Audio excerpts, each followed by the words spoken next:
Assalamualaikum warahmatullahi wabarakatuh. Salam Pramuka. Saya Muhammad Faruqi, NIM 2019161015 dari kelas 4A Pendidikan Seni Pertunjukan.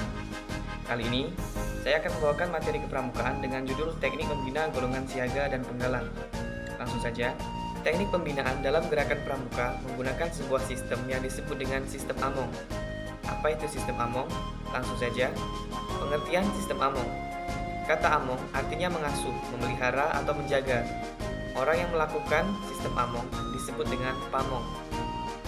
Sistem Among merupakan sistem pendidikan yang dilaksanakan dengan cara memberikan kebebasan kepada peserta didik untuk dapat bergerak dan bertindak secara leluasa, dengan sebisa mungkin menghindari unsur-unsur perintah keharusan dan paksaan.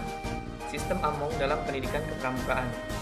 Sistem Among dalam pendidikan kepramukaan merupakan hasil pemikiran dari Raden Mas Wardi Suryaningrat atau yang lebih dikenal dengan Ki Hajar Dewantara, yaitu Bapak Pendidikan dan pendiri perguruan Taman Siswa.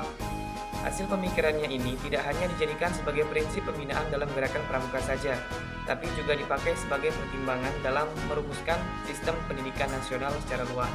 Sistem Among ini mewajibkan pembina pramuka untuk melaksanakan prinsip-prinsip kepramukaan sebagai berikut. Ada 3 prinsip. Yang pertama, ing ngarso sung tulodo, artinya di depan memberikan teladan. Yang kedua, ing madya mangun karso, artinya di tengah membangun kemauan. Dan yang ketiga, tuturi handayani, artinya di belakang memberikan dorongan. Jadi, peran seorang pembina di sini ada 3. Yang pertama, ketika dia di depan, dia harus memberikan contoh yang baik, memberikan teladan.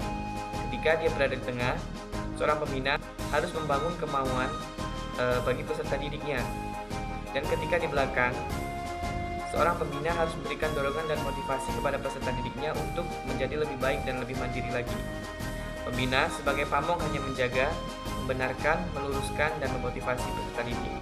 Materi selanjutnya, penerapan sistem Among dalam golongan gerakan pramuka. Yang pertama, sistem Among pada pramuka siaga.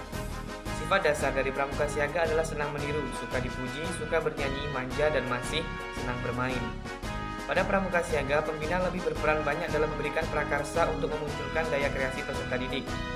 Pembina juga memberikan dorongan kepada peserta didik dengan cara menyesuaikan sifat, daya nalar, dan suasana siaga.